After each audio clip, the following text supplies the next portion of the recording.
आज हम भारतीय दर्शन और संस्कृति, उपनिषदों का चिंतन एवं भगवत गीता, इस विषय के अंतर्गत उपनिषदों का चिंतन, उपनिषद शब्द का अर्थ, ब्रह्मा और विश्व, परमात्मा और भूत जगत, जीव जगत का विकास, यज्ञ की प्रक्रिया, ब्रह्मा और मनुष्य, कर्म और ज्ञान, सत्य और जाति, आनंद और उत्साह, मनुष्य और मुक्ति, मृत्यु और मुक्ति, उपनिषदों का सारांश।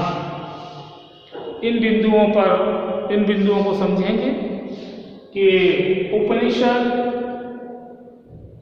और उपनिषदों का अर्थ, और ये जो बिंदु हैं इनका मर्म है वो क्या है, क्या भाव है, किससे संबंध है। तो ये आत्मा और परमात्मा और कर्म, यज्ञ, इन्हीं के बारे में विशेष रूप से इन बिंदुओं में प्रकाश डाला जाएगा। तो पहले समझते हैं उपनिषदों का चिंतन। उपनिषदों को वेद रूपी समुद्र मंथन से निकला हुआ अमृत कहा जाता है। क्या कहा जाता है? समुद्र मंथन से निकला हुआ अमृत। किनको? उपनिषदों को। इनमें वैदिक चिंतन का सार संग्रहित है। वैदिक चिंतन यानी वेदों की रचना हुई और उस समय जो चिंतन मनन हुआ उनका जो सार है वो उपनिषदों में दिखाई देता है। शंकराचार्य ने केवल 11 उपनिषदों की टीका की है। शंकराचार्य जिन्होंने कितनी 11 उपनिषदों की टीका की है। उपनिषद शब्द का अर्थ, उपनिषद शब्द का क्या अर्थ है? उपनिषद शब्द का अर्थ वह शास्त्र अथवा विद्या है जो गुरु के निकट बैठकर एकांत में सीखी जाती है। क्या है?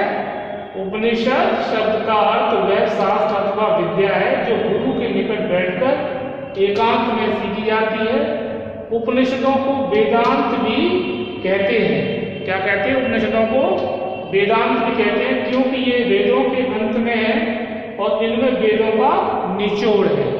तो उपनिषदों को वेदांत भी कहते हैं क्योंकि ये वेदों के अंत में है और ये इनमें वेदों का निचोड़ है। वेदों की बहुत सारी बातों का समावेश हमें उपनिषदों में दिखाई देता है। और उपनिषद शब्द का अर्थ शास्त्र अथवा विद्या जो गुरु के निकट बैठकर एकांत में सीखी जाती है और वेदों का इसमें निचोड़ है। इसके बाद है नेक्स्ट ब्रह्मा और विश्व। अब ब्रह्मा और विश्व क्या है? उपनिषदों में विश्व के चरम तत्व की गवेषणा, इनमें इस प्रश्न का उत्तर देने का प्रयास किया गया है कि वह क्या जिसे जानने से विश्व की प्रत्येक वस्तु का ज्ञान हो जाता है। तो क्या है वह क्या चीज है जिसको समझने और जानने के बाद हमें प्रत्येक वस्तु का ज्ञान हो जाता है? वो क्या है? ब्रह्मा। यानी ब्रह्मा है, ब्रह्म वो तत्व है जिसको जानने के बाद समस्त ज्ञान मनुष्य को हो जाता है। इसके उत्तर में बताया गया है कि विश्व की विविधता के पीछे एक ही तत्व है जिसे ब्रह्मा कहते हैं। ब्रह्म शब्द बृहत से निकला है। जो ब्रह्म शब्द किससे निकला है? बृहत से, जिसका अर्थ है बड़ा। इसमें विश्व की विशालता का भाव है और समस्त विश्व जड़ और चेतन ब्रह्म है। मतलब जड़ और चेतन में कौन समाया हुआ है? ब्रह्म।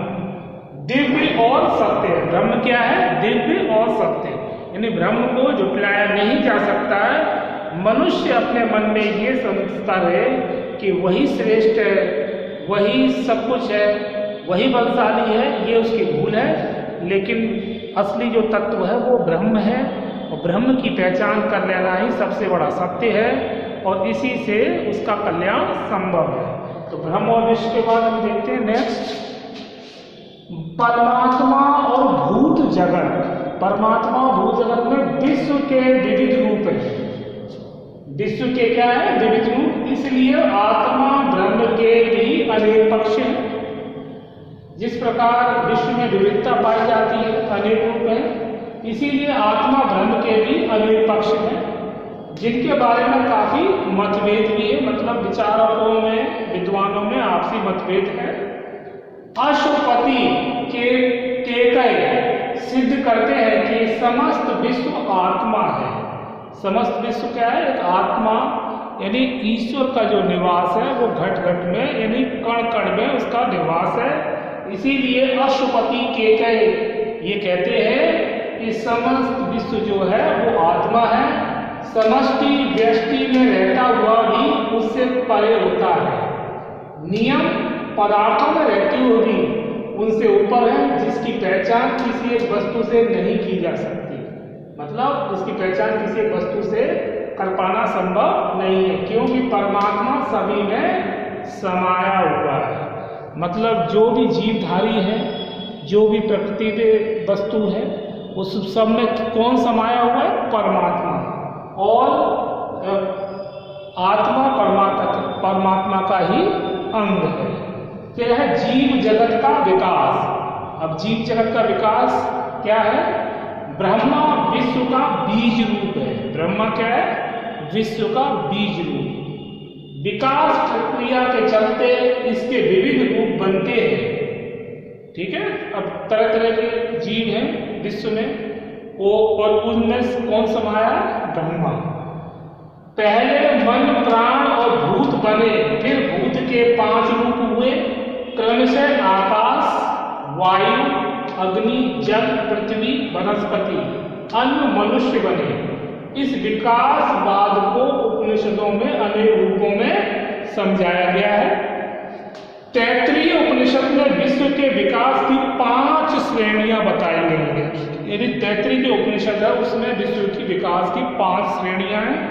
नंबर 1 आनंदमय कोश, नंबर 2 विज्ञानमय कोश, नंबर 3 मनोमय कोश, और नंबर 4 प्राणमय कोश, नंबर 5 अन्नमय कोश, और सूक्ष्मतम रूप आनंद है। मतलब जो सूक्ष्म तत्व जो है वो आनंद है, और आनंद में ही इसकी अनुभूति होती है ब्रह्मा की। तो मनुष्य जो सांसारिक परेशानियों में जूझता रहता है वो एक तरह से शूद्र की श्रेणी में आता है। आनंद की अनुभूति करने वाला व्यक्ति ब्राह्मण की कैटेगरी में आता है।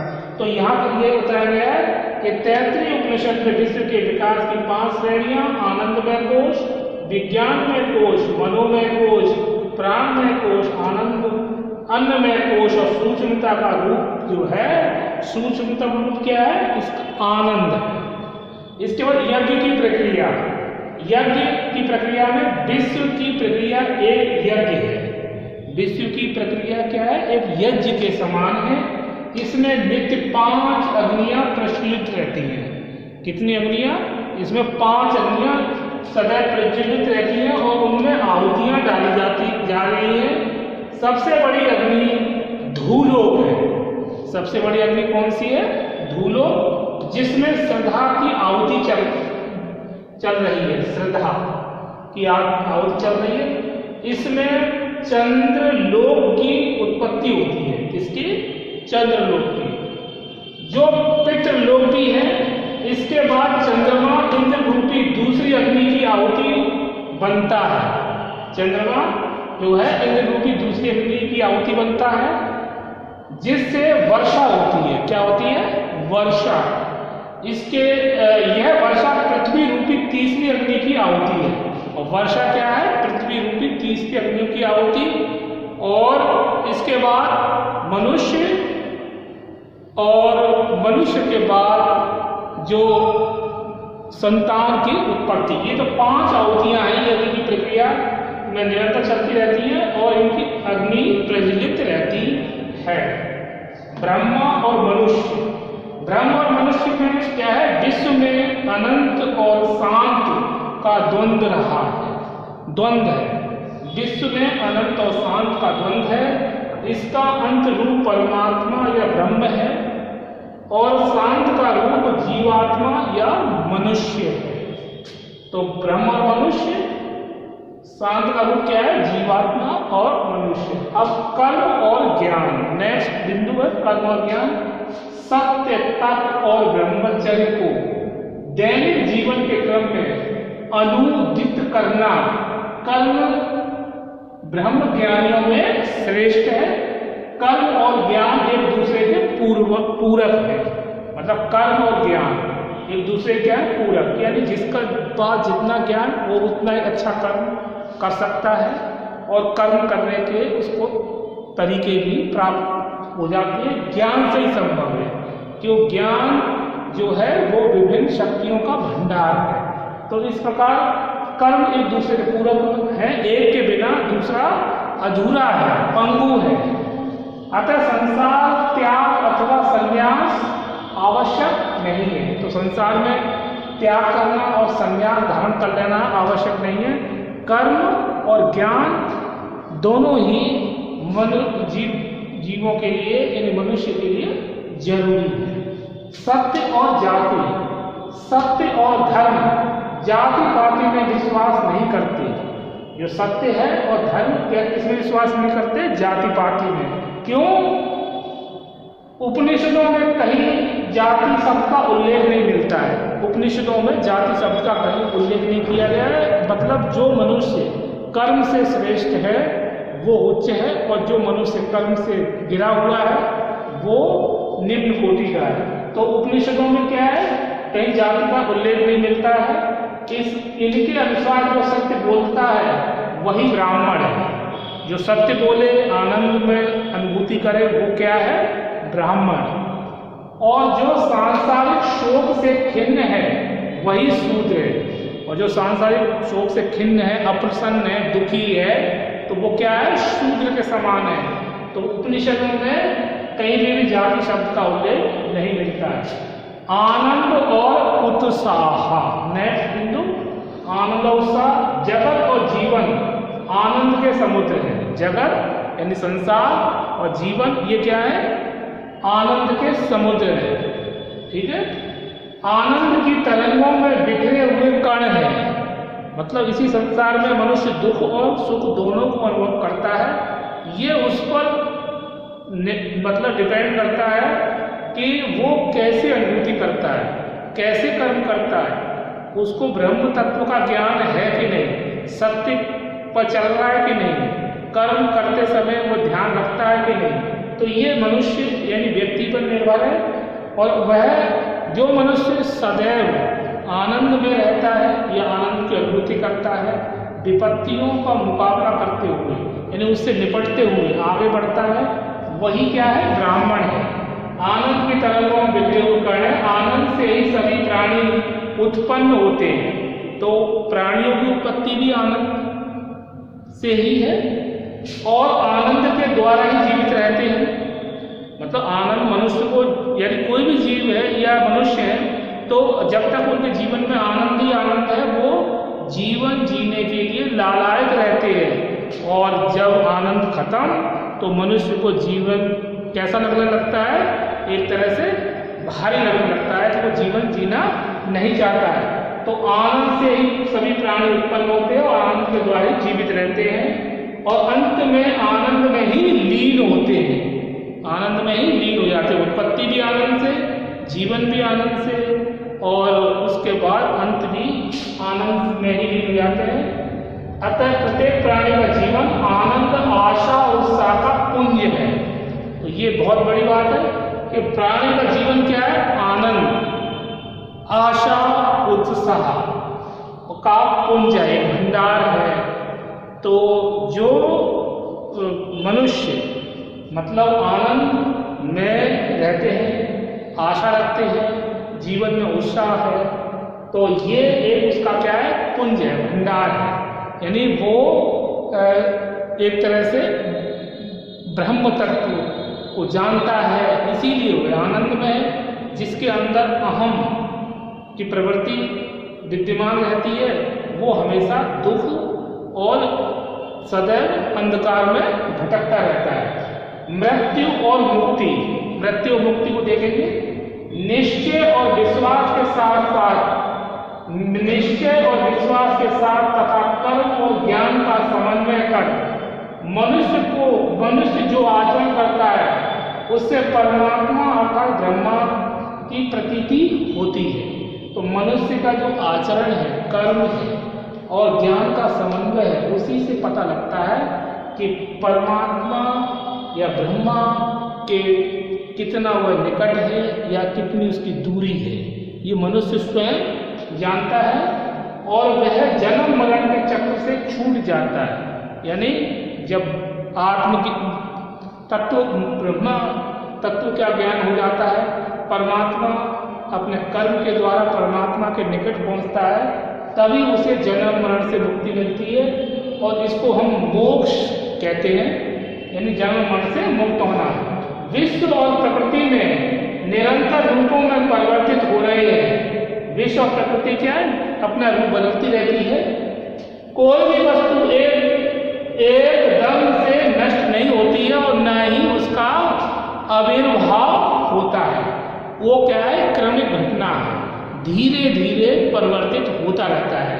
जैसे नदी का जल बदलता रहता है, पर हमें ये नहीं पता लगता है कि जल कौन सा पहले था और कौन सा बाद में, लेकिन जल बदलता है। नदी जीवन जो दिखाई देती रहती है, वही है विश्व की स्थिति। इसके बाद उपनिषदों का सारांश। अब उपनिषदों में किन बातों पर विशेष बल दिया गया उसको समझेंगे। व्यक्ति के जीवन में परम शाश्वत एवं केवल सत्य आत्मा है। परम शाश्वत सत्य क्या है? आत्मा। किसका अंग है? परमात्मा का। दूसरा है इस भौतिक जगत में और इससे परे भी एक परम सत्य है। वो क्या है? परम सत्य क्या है? ब्रह्मा। नंबर 3, विशुद्ध आत्मा और ब्रह्मा एक ही है। ठीक है, विशुद्ध आत्मा यानी आत्मा परमात्मा का ही अंग और ब्रह्मा भी एक ही है। यदि वो सत्य है, अगर असत्य है तो वो एक नहीं, वो अलग अलग मानी जा सकती है। लेकिन मोक्ष की प्राप्ति तभी संभव है जो कर्म और परम तत्व ब्रह्मा की अनुभूति और उसके निकट जाना ही, तभी विशुद्ध आत्मा और ब्रह्मा एक हो सकते हैं। ब्रह्म अपनी विचित्र शक्ति माया के कारण अनेक प्रतीत होता है, क्योंकि ब्रह्म के अनेक रूप, क्योंकि घट घट में मतलब कण कण में निवास, और मनुष्य अपनी जो है कर्म के द्वारा ही उसको समझ सकता है, इसीलिए उसकी शक्ति विचित्र है। आत्मा का ब्रह्म से जुड़ना ही मोक्ष कहलाता है। आत्मा का ब्रह्म से जुड़ना ही मोक्ष कहलाता है, और मोक्ष तभी संभव है जब वो एकदम पवित्र है। इसके बाद है आत्म ज्ञान प्राप्त करने के लिए मनुष्य को सांसारिक एवं नश्वर वस्तुओं के प्रति अपनी इच्छाओं को, संपूर्ण माया मोह को छोड़ना होगा। मतलब आत्मज्ञान प्राप्त करना है तो मनुष्य को क्या करना पड़ेगा? सांसारिक जो संसार में नाशवान वस्तुएं हैं उनको क्या करना पड़ेगा? छोड़ना पड़ेगा। इच्छाओं और तृष्णा पर नियंत्रण लगाना पड़ेगा, जिससे कि वह माया मोह के बंधन से दूर हो सके और ब्रह्म तत्व के ज्ञान के द्वारा वो इस भवसागर को पार कर सके। तो आज हमने इस वीडियो में देखा उपनिषदों का चिंतन। ये क्या है? उपनिषदों को वेद रूपी समुद्र मंथन से निकला हुआ क्या कहा गया? अमृत। उपनिषद का अर्थ क्या है? उपनिषद का अर्थ है वह शास्त्र अथवा विद्या जो गुरु के निकट बैठकर एकांत में सीखी जाती है। ब्रह्मा और विष्णु देखा हमने कि किस प्रकार से समस्त विश्व जड़ और चेतन ब्रह्म में दिव्य और सत्य है। परमात्मा भूत जगत विश्व के विविध रूप, इसलिए आत्मा ब्रह्मा के भी अनेक पक्ष हैं जिनके बारे में काफी मतभेद है। अशुपति के कई सिद्ध करते हैं कि समस्त विश्व आत्मा है। जीव जगत का विकास ब्रह्मा विश्व का बीज रूप है और विकास प्रक्रिया के चलते इसके विविध रूप बनते हैं। पहले मन प्राण और भूत बने थे। भूत के 5 रूप हुए क्रमशः आकाश, वायु, अग्नि, जल, पृथ्वी और वनस्पति। अन्य व मनुष्य बने। इस विकास बात को उपनिषदों में अनेक रूपों में समझाया गया। यज्ञ की प्रक्रिया, विश्व की प्रक्रिया एक यज्ञ के समान है। इसमें नित्य 5 अग्नियां क्या करती हैं, प्रज्वलित रहती हैं। उनमें आहुतियां डाली जाती हैं। सबसे बड़ी अग्नि धूलो, जिसमें श्रद्धा की आहुति चल रही है। इसमें चंद्रलोक की उत्पत्ति होती है और पितृलोक भी है। इसके बाद चंद्रमा इंद्ररूपी दूसरी अग्नि आहुति बनता है, जिससे कि वर्षा होती है, और ये वर्षा पृथ्वी रूपी तीसरी अग्नि की आहुति होती है। इसके बाद मनुष्य अन्न को खाता है और उसके बाद संतानोत्पत्ति होती है। ब्रह्म और मनुष्य को हमने देखा है कि विश्व में अनंत और शांत का द्वंद्व है। इसका अनंत रूप परमात्मा का ब्रह्म है और शांत का रूप जीवात्मा या मनुष्य है। और इसके बाद कर्म और ज्ञान के सत्य और तप और ब्रह्मचर्य के दैनिक जीवन के क्रम को अनुसरण करना कर्म ज्ञानियों में श्रेष्ठ है। कर्म और ज्ञान एक दूसरे के पूरक है, एक के बिना दूसरा अधूरा है। सत्य और जाति, उपनिषदों में जाति का कोई विशेष वो नहीं है, मिला नहीं दिया गया है। जो व्यक्ति सत्य बोलता है, आनंद की अनुभूति करता है, वही ब्राह्मण है, और जो सांसारिक सुख से खिन्न है वही शूद्र है। आनंद और उत्साह जगत और जीवन आनंद के समुद्र है। मृत्यु और मुक्ति निश्चय और विश्वास के साथ कर्म और ज्ञान का समन्वय कर मनुष्य जो आचरण करता है, परमात्मा अर्थात करुणा की प्रतीति होती है, कि उसको अनुभूति होती है और वो मोक्ष की प्राप्ति करता है, जन्म मरण से मुक्ति मिलती है। और हमने उपनिषदों का सारांश देखा। अब इसके आगे हम अन्य बिंदुओं को भी समझेंगे, और इस वीडियो में इतना ही। ओके।